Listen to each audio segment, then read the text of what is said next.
Alright guys, back at the airport, BWI. Except we're not going on a work trip this time. Oh no, we're going to Las Vegas. Let's go, baby. World Series of Poker, we're gonna play some cash. The series starts today. Probably not entering any events, but we're gonna get into something. Let's go. Alright, well, we made it. Time to go check in. Staying at the Flamingo, and then grab some food and get into some poker action. Let's go.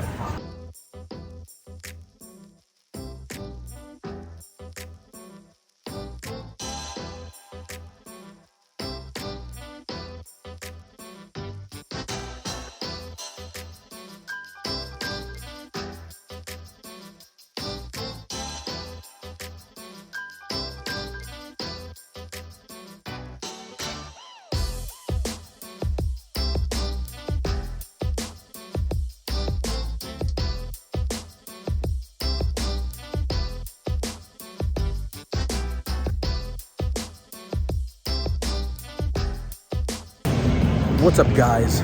It's me, Tony G, coming to you from Caesar's Palace in Las Vegas, Nevada. This is day one of my Vegas Summer 2022 poker vlog. In this episode, we're playing at Caesar's. That's why we're here. We might meet up with Harry B later, not sure. But I hope you guys enjoy it. Here we go.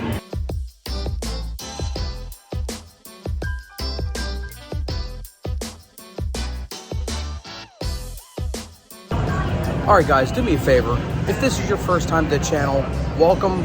Thank you for stopping by. I appreciate you stopping by. And thank you for watching the vlogs and the support. If you're not new here, make sure you hit those like and subscribe buttons. It does help the channel out if you are new here. And go down in the description, check out the Felt Life shop. Got some card protectors, hats, t-shirts, hoodies, if you're into that thing. And with that, I do appreciate the support also. Let's get to the episode.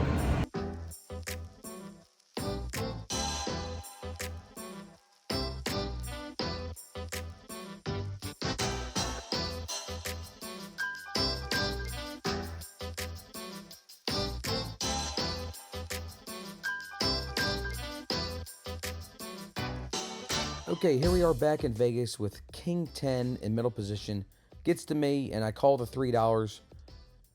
It's the first hand I got in, and that's why I just limped in. But anyway, it gets raised to 12, and I call, and I'm the only one who calls. We're going heads up with the button to the flop, which is Queen 8-5 with 2 clubs.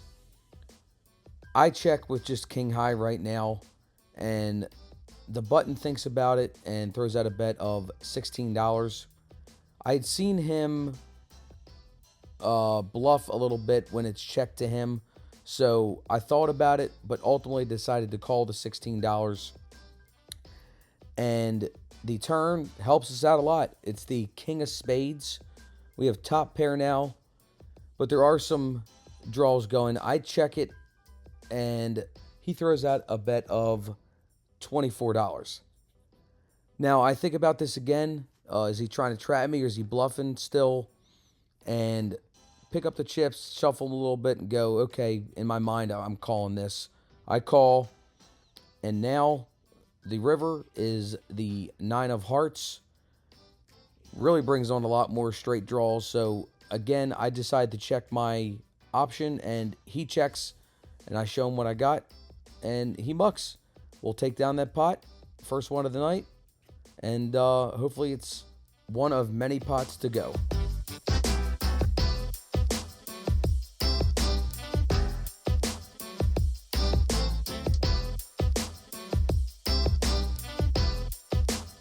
Okay, this hand is pretty straightforward. I'm in a small blind with ace-jack suited. I make it $25 to go.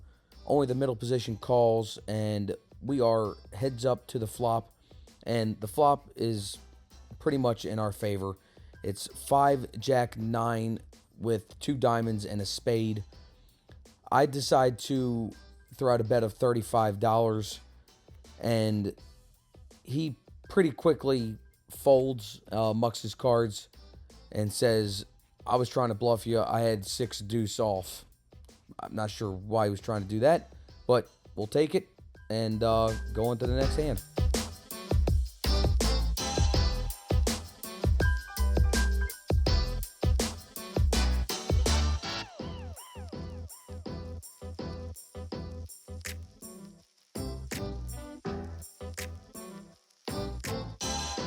So after being very card dead for about a half hour or so at this time, I limp in for $3 with this hand, and we're 3 ways to the flop. I apologize, this hand is not exciting. The flop is 9 Queen Jack Rainbow. It checks over to me, and with just a pair of 9s, I don't feel too good about this. I check it, and we're off to the turn. The turn is the King of Diamonds. This is getting worse for me.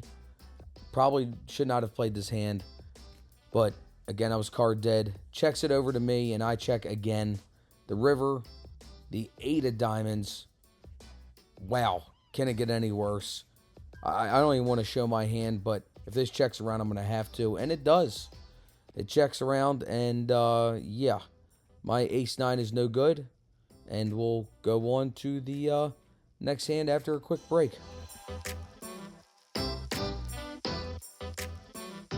Okay, mid-session update. We're up about $50 right now. We've been playing about an hour and a half. We're going to take a bathroom break.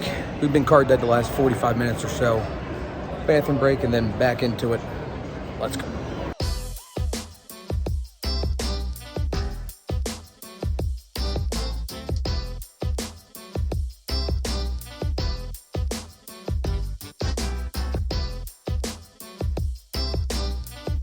Okay, first hand back from break. I have 8-5 in the cutoff. I make it $6 to go, and I get 3 other callers, including the guy to my left who's pretty fun to talk to and hang out with here. The flop is Jack 6-5 Rainbow. Obviously, I hit my 5 there. It checks over to me, and I throw out a bet of $11. The guy to my left and in the far corner there on the table is the only one who calls. So we're going 3 ways to the turn. The turn improves us greatly. It is the 8 of clubs. We now have 2 pair. The guy in the far right corner there checks it over to me, and I'm just going to keep firing here. I throw out a bet of $15.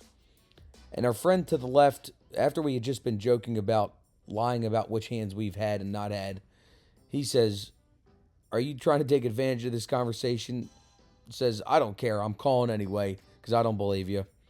And the guy in the far right, he also calls for the 15. So we're still 3 ways over to the river.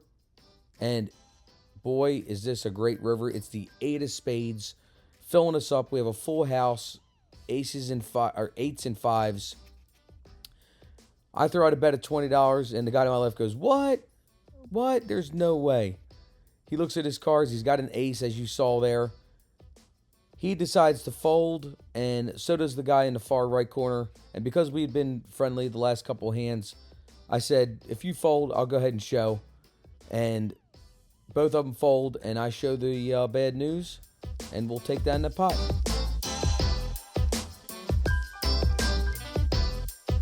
Okay, a little background on the player I get into this hand with. It's the guy to my left who I've been chummy with all evening, and I got into the last hand with also. He'd been fun, but he got caught bluffing 3 times in a row. Not by me, but by other people. And that's all I'm going to say. Let's get into the hand. Okay, I'm on the button with the straddle on. It's $6 to call. 3 people call, and it gets back around to me.